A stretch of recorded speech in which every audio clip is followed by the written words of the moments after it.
Greetings, Matt and RC with you, and today I'm going to take you through a review of the film Total Recall.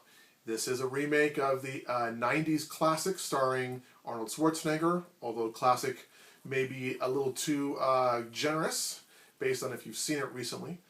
So how does this film match up to the original? You know, in the original you had Arnold Schwarzenegger playing a character named Quaid. The story here isn't much different than the one from the 90s. There are some big differences though between the original and the new one, and I think that's where the new film succeeds. So let's go through it as quickly as we can. Colin Farrell now plays the role played by Schwarzenegger, Quaid. Quaid wakes up in the middle of the night with recurring nightmares of being chased by the police with a woman, Jessica Biel, in tow. He's not quite sure about who this person is. But the nightmare always ends the same with him being caught.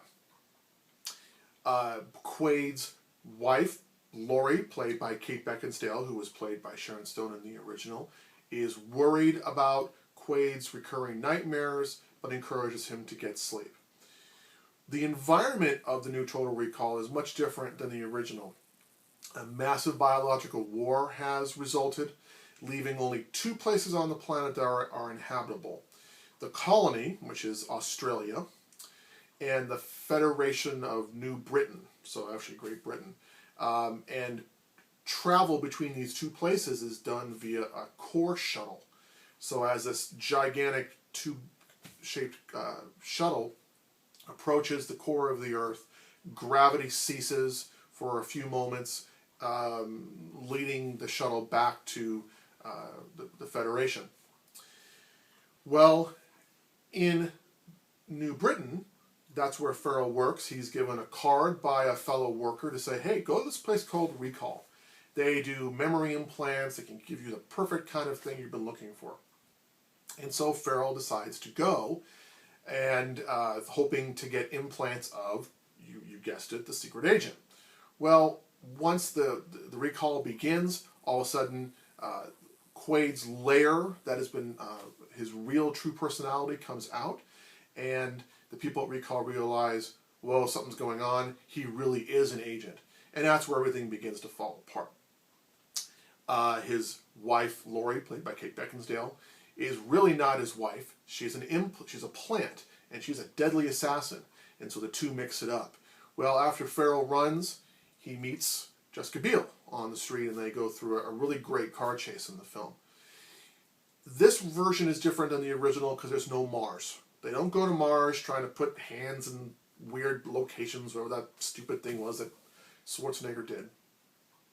And I think the story's grittier, it's more violent, and I think even still with all those elements, the movie succeeds in a lot of ways. It does bring a little bit of the nerd, what is life all about, and memories and stuff like that. But really in the end, it's just a great action chase movie with Farrell and Biel running for the outer rim of the habitable zones, meeting up with Bill Nye, who played in Underworld.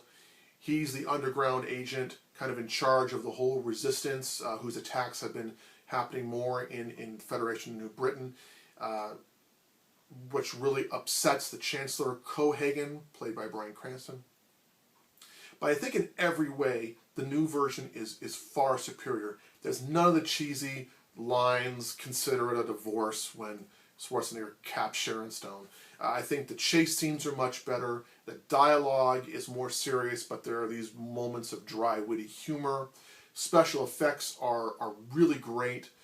But I think the story is the center of it, and I think the trio of actors there, Biel, Beckinsale, and Farrell, interact very, very well. Much better than I think the original. And so in many ways, I would recommend the new Total Recall, and I'd recommend you kind of put the old Total Recall to the side and just enjoy what you're going to see. It's in my top 10 list of movies for the year, and I think with good reason. So I really encourage you to go see it. Don't listen to what the critics are saying. I don't agree with any of the negative reviews. I think it's a great summer blockbuster. If you'd like to read my full review, you can pick it up at sandwichjohnfilms.com, and we'll put that right about here. If you're on Twitter, you can also check me out at the address listed, well, right there. I also write for a website called onepercase.net, where we write about everything nerdy and cool and awesome. So I hope you check that out. And I also do Blu-ray reviews for highdefninja.com, so I hope you get a chance to take a look at that too. Well, this is Matt Narcy. Peace!